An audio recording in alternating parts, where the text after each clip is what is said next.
Dios te bendiga. En esta oportunidad la iglesia, el mensaje es sobre la iglesia de Pérgamo. Recordemos que estuvimos estudiando la iglesia, el mensaje a la iglesia de Éfesos, a la iglesia de Esmirna, ahora pues a la iglesia de Pérgamo. Pérgamo es una ciudad situada al norte de Esmirna, es una ciudad de Asia y provincia romana.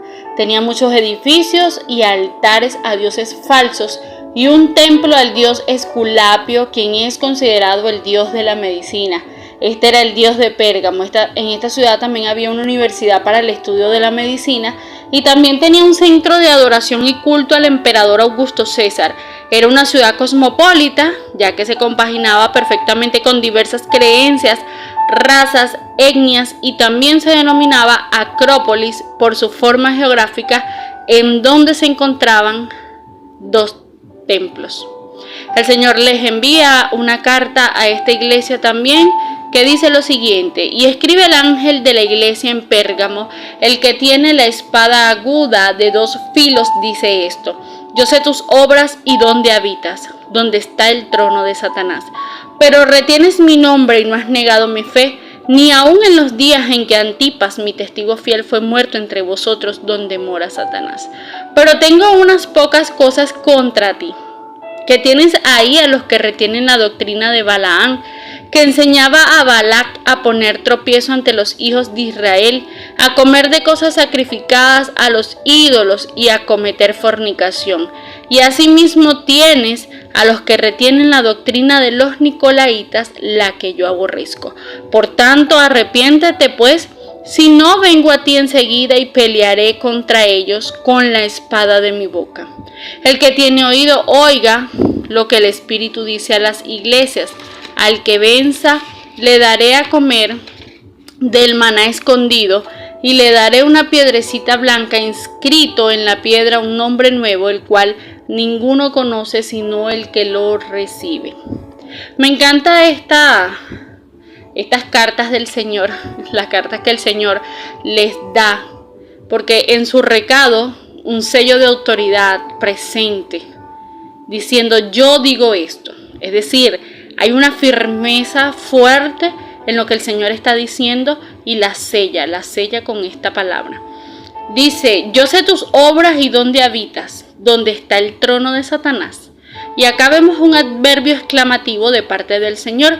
La palabra con tilde, o la palabra donde, que lleva tilde, que es donde habitas, con tilde, hace referencia que el Señor conocía perfectamente lo que se movía en esa ciudad, dónde estaba ubicada, y deja claro dónde está el trono de Satanás, y indicando un lugar exacto donde se movía, donde estaba, como quien dice, el trono. Esta ciudad tenía por su forma geográfica un centro religioso en la Acrópolis, una vida llena de extremo paganismo. Tenían un templo a Zeus, a Augusto César, y había un templo a Zeus, dioses falsos, y Augusto César, pues un emperador, es decir, un hombre mortal como nosotros, le tenían un templo. Y había también un espacio llamado Ágora, que era otro centro de culto pagano religioso. El Señor conoce todas las cosas, déjeme decirle. Y hoy en día hay muchos tronos que le han realizado abierta y secretamente a Satanás, sea en naciones, en ciudades, en comunidades, en hogares y en corazones. O sea, solamente Satanás ahora no tiene un trono, como quien dice, en un lugar específico. Satanás también tiene tronos en naciones, en ciudades, en comunidades, en hogares y en corazones de aquellos que le han abierto la puerta de su corazón. Luego el Señor procede a decirles: pero ¿sabes qué? Retienes mi nombre y no has negado mi fe. Es decir, aun cuando estás en medio de todo esto, en el pleno trono del maligno, no has permitido que mi nombre desaparezca. Lo has guardado en tu corazón y no has negado mi fe. En otras palabras, el Señor le está diciendo: te has mantenido firme en lo que has creído de mí, y no has dejado de reconocer mi existencia. El Señor los está elogiando por esto. Y en este tiempo donde impera el paganismo y también el ateísmo, el gnosticismo, el escepticismo y pare de contar, no es difícil que muchos ya han abandonado su fe y ahora niegan el nombre del Señor. Sin haber persecución, sin haber torturas, no hay nadie que los esté persiguiendo, pero aún así ellos han apostatado, han negado su fe, han abandonado, han negado el nombre del Señor. Si aún tú te consideras cristiano, no desmayes, sigue manteniendo tu convicción, no permitas que lo actual te mueva de tu fe, porque ni en los días, dice el Señor, en que Antipas, mi testigo fiel, fue muerto entre vosotros donde mora Satanás. Y Antipas era, o el Señor hace referencia a que Antipas era un testigo fiel, es decir, un hombre que se conducía conforme a la verdad, conforme a lo que Cristo enseñó. Ser un testigo de Jesús es tener la convicción que desea hacerse lo que es justo, es decir, un testigo de Jesús hace lo que es justo, pase lo que pase, y tiene firmeza inquebrantable. ¿Y cómo no describirlo así a este hombre llamado Antipas? Si aún en medio de la muerte agonizante, siendo quemado vivo, retuvo el nombre del Señor. Y hay personas ahora mismo que no están siendo perseguidas, que no están siendo torturadas, simplemente agarran unas luchas, unos berrinches en contra del Señor, en contra de la doctrina, y ya quieren negar, ya quieren abandonar, porque se creen más sabios que el mismo Señor. Entonces es tremendo cuando el Señor le dice, mira, este es un testigo fiel. ¿Y cómo? Si este hombre fue quemado vivo y no renegó del Señor. En estos tiempos finales de la era del mundo, nosotros como cristianos sabemos que vendrán luchas, persecuciones y toda clase de martirios. Debemos mantenernos fiel a quien nos llamó de la oscuridad a la luz admirable.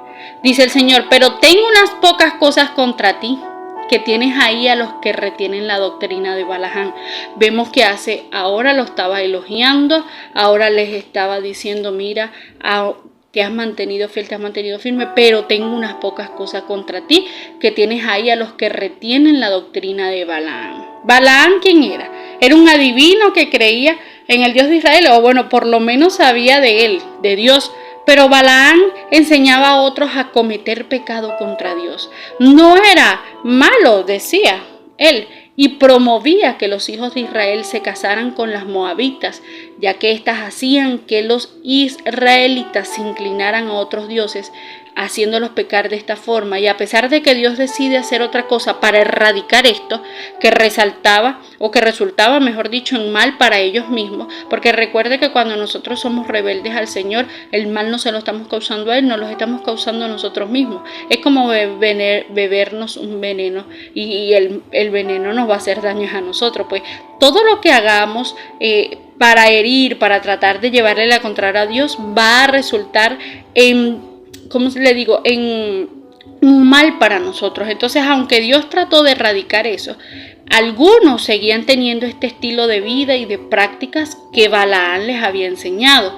Y estos conservaban fuertemente estas enseñanzas. Y en la iglesia, porque Dios le está haciendo este mensaje directamente a la iglesia, a los conocedores de Cristo, a los conocedores de la doctrina del Señor, y le dice, en la iglesia pues ustedes los tienen, en la congregación dentro de ustedes los tienen, los conservan allí. Y una clara muestra de que en la congregación donde nosotros asistimos para adorar al Señor, hay personas coladas, hay personas infiltradas, hay personas que tienen un estilo de vida diferente a lo que Dios demanda.